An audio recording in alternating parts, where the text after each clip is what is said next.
Kung gusto niyo masubaybayan ang mga istorya ng sundalo ng bayan, paki-click ang like at subscribe at pindutin na rin ang notification bell. Ranger, welcome. Welcome. Parang VIP rin ang dating ko. Sir. Sir. Sir. Kilala mo naman yung mga yan. DJ2. Sorry. Sadit manager. Gaswin mo. Uy! Usa na yun. Ha? Langkilan lang yun. Sabi mo.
Ladies and gentlemen, good morning.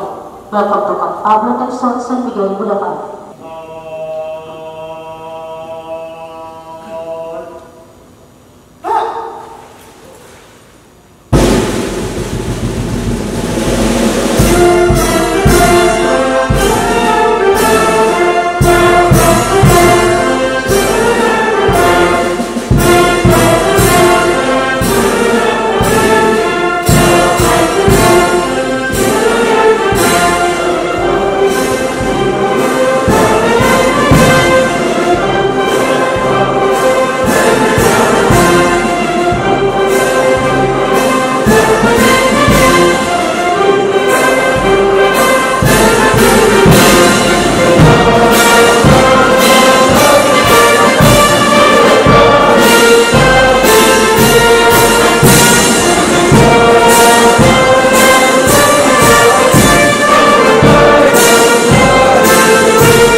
Isang pagbati sa ating lahat. Ang isang mahalaga at kaaya-ayang task ko ay ang pagpakilala sa ating panauhing pandangal at tagapagsalita sa pagtatapos ng Scout Ranger Course 28 at pagbubukas ng Scout Sniper Course 28 at pagbubukas ng Scout Sniper Course 29. Noong nag-aral siya ng Infantry Mortar Leaders Course sa Fort Benning, USA, nag-cross-enroll siya sa kanyang sariling inisyatiba para mag-aral ng sniper sa Macmillan Sniper School, USA hanggang level 4. Sniper na ng mortar, sniper pa sa rifle. Noong sa FSRR siya, kanyang combat awards ay konti lang naman. Isang Distinguished Conduct Star, 7 Gold Cross, 7 Bronze Cross Medals, 16 na triple M spearhead device, at isang mahirap makuha din, ang Wounded Personnel Medal. Isang tunay na mandirigma, Scout Ranger na mandirigma.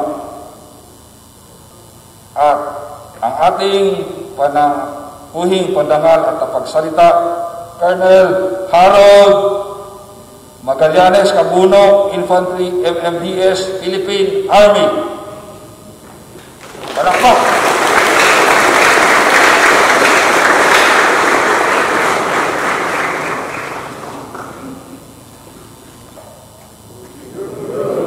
Una, pasalamatan ko yung aking mista sa kaniyang generous introduction. Anyway, meron lang akong ipapamamahagi sa inyo sa aking pananalita na dapat ninyong tandaan. Una, in every frustration, there is an opportunity. Pangalawa, in our service, we have so many learning experiences na magbibigay sa atin ng mas mataas na antas ng kahusayan sa ating career at sa ating personal na buhay. In 1995, nang kami ay mag-report sa 1st Scout Ranger Regiment, nagkaroon ako ng pinakauna kong frustration. Malala ko, kami nila Colonel Sales at 11 others na mga tiniente ay atat na atat ma-assign sa field. Dahil nag-ranger ka na nga lang, hindi ka mangarap na hanggang sa headquarters ka ang assignment. So kami ay nag-aagawan na mapunta sa Basilan at sa Central Mindanao.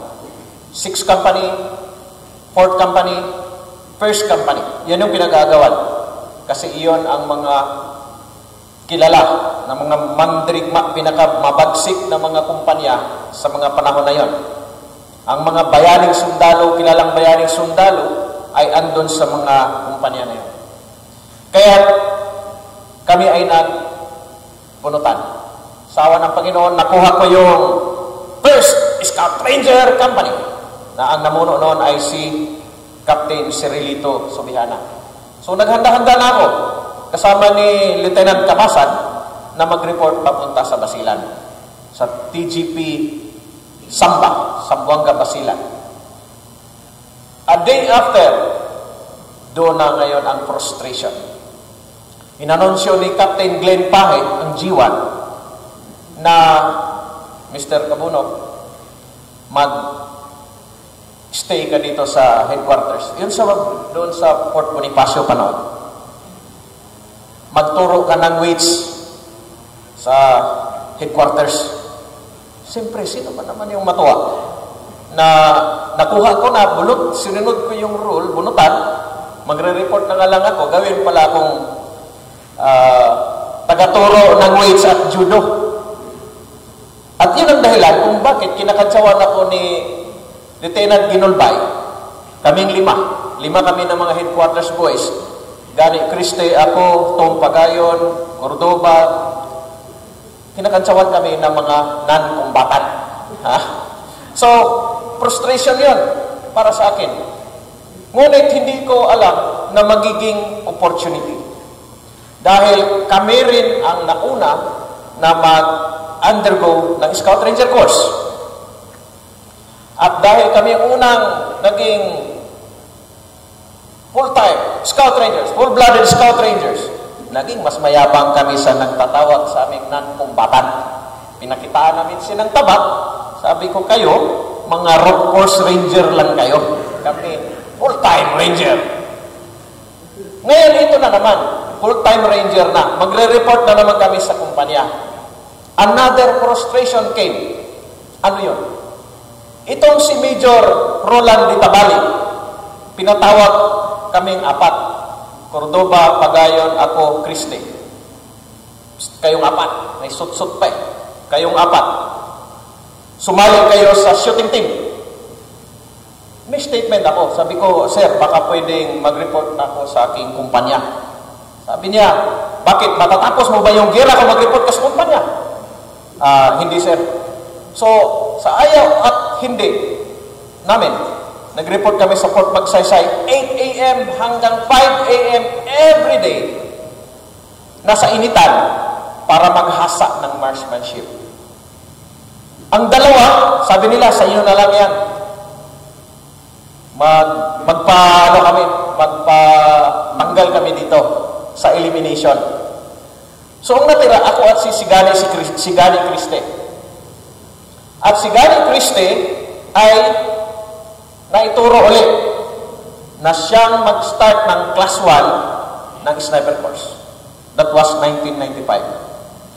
So, kung may magsasabi, sino ang founder ng sniper training, ng scout sniper training, iyon ay si Major Roland de Tabali, yung nag-recruit sa amin. At yung tatawagin natin si Godfather, magagalit yun pag hindi siya, si Colonel Isagani Criste, ang pinakauna at siya na rin ang course director. Kaya yung mga frustration natin sa buhay ay huwag nating panatilihin na frustration at manatili ang mga negativity sa ating pag-iisip. Parating merong nakatago na mga opportunities. Kagaya rin lang sa inyo na umabot ng 10 months dahil sa pandemic. Pero kung titingnan mo yung lighter side of things, ay posible na nakapag-develop kayo ng mas matindi na mga relationships sa mga kasama, sa mga classmate, mas marami kayong natutunan, hindi kayo nagkasakit, maayos naman ang inyong mga pamilya, iyon ang mga blessings na dapat nating tinitingnan. Pangalawang punto, about sa lessons na nabanggit naman ni Colonel Yungke kanina. Sa ating serbisyo ay parati tayong may mapupulot na mga leksyon na hindi dapat kinakalimutan. Ika pa nga, matuto tayong lumingon sa ating nakaraan. Nang sa gayon, hindi tayo matalisod. Hindi tayo basta-basta matalisod dahil paulit-ulit ang mga kamalian. Noong aking karanasan sa mga sniper deployments, na doon ko na-realize ang maraming kakulangan ng ating unit. Kasama na rin doon yung competencies. Ang sniper training and employment ay kailangan ma-institutionalize. Kailangan mai-dokumento. At yung mga aral na hindi naman nakalagay sa libro ay kailangan maipamahagi sa ating mga kasamahan. Kasama na noon ay ang importansya ng presence ng sniper. Hindi lamang na ready yan na pumatay, kundi ang kanyang presence na bilang isang PSYOPs tool. Ang PSYOPs tool, ang ibig sabihin, ang presence ng sniper ay magbabago sa behavior ng mga kalaban. Mayroong tinatawag na unfair advantage. Ang ating kaaway dapat alam niya na meron tayong capabilities na kakaiba, na wala siya. Halimbawa, ang kayang bumaril more than 500 meters. Ang tawag doon ay unfair advantage. At kapag alam niya na meron tayong capabilities na yon, ay magbabago ang kanyang behavior, pati ang kanyang mga desisyon. So, nung ako ay nasa 33rd Infantry Battalion, sadya na ipapakita ko sa publiko na meron akong kakayahan ng mga snipers. Although sila ay mga designated marksman. Ang purpose, ipakita ko sa aking mga kaaway na kung hindi kayo madala sa usapan, sniper na bala ang darating sa inyong tinataguan. At hindi na kayo magtataka na instead na makapatay ako ng dagdag na Pilipino, ay marami ako napasuko dahil nagagamit ko yung capabilities ng aking snipers para kumbinsihin ang aking mga kaaway na wala kayong laban sa akin. Doon ang isa sa mga lesson na aking natutunan na lagi kong ipinamamahagi sa Philippine Army. Noong ako'y nag-aral sa United States, ayaw ko actually yun. Frustration sa akin yun. Sabi ko kay Major Binluan, G8, FSRR, ang gusto ko, sir, ay sniper course. Sabi niya, hindi, iyan lang maganda para sa'yo. Mortar, sniping, parehas lang yan. So sabi niya. So napilitan ako nagpunta doon, pero napakarami ang mga lessons na aking napulot. Dahil ang isa sa kurso na aking kinuha ay ang tinatawag na counter-sniper course. Nang ngayon ay hindi pa natin ginagawa. Naikwento ni Sam kanina, yung experience sa Marawi, na kung saan ang labanan ay malapitan. Ang ating training, military sniping, hanggang 1,000 meters. So meron pa tayong dapat i-develop na capabilities, i-improve pa natin yung existing nating capabilities at competencies on how to deploy snipers for urban warfare. At ako'y lubos natutuwa dahil sa pamumuno ng inyong komandan ay na-develop dahan-dahan yung ating urban warfare capability. Yung lessons na kaniyang napulot sa actual laboratory ng urban warfare ay dinala niya dito sa school. Iyan ay something that must be recorded at dapat proud ang ating 1st Scout Ranger Regiment.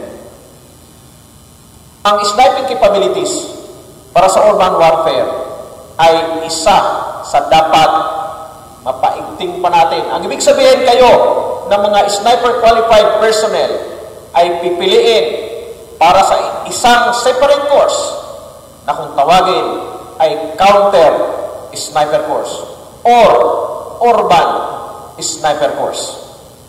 Kaya bilang isang pinuno na advocate sa marksmanship training program ng Philippine Army, makakasa kayo na yung lessons na aming napulot, ang lessons ng ating mga Scout Rangers, na ang iba ay mayroon pang katapat na buhay ng ating mga kasamahan, ay kailangan matranslate natin into training methodologies, matranslate natin into improved training programs.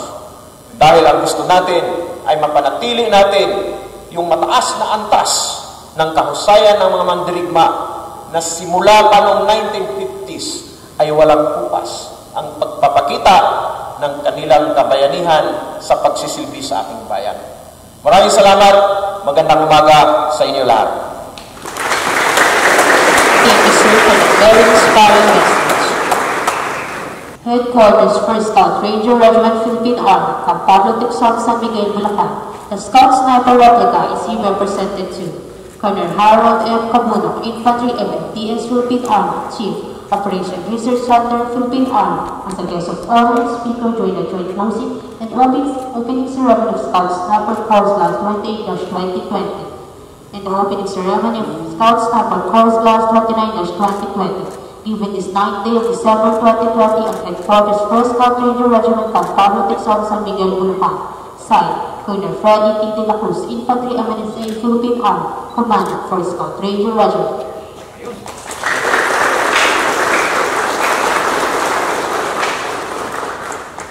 Likewise, our guests will also receive a photo lunch.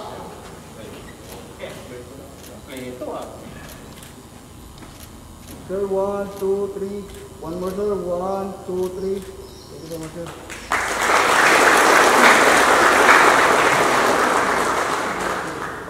May we request everyone to please stand for the sing of the Scout Ranger song.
Sige, maraming salamat po at mabuhay tayo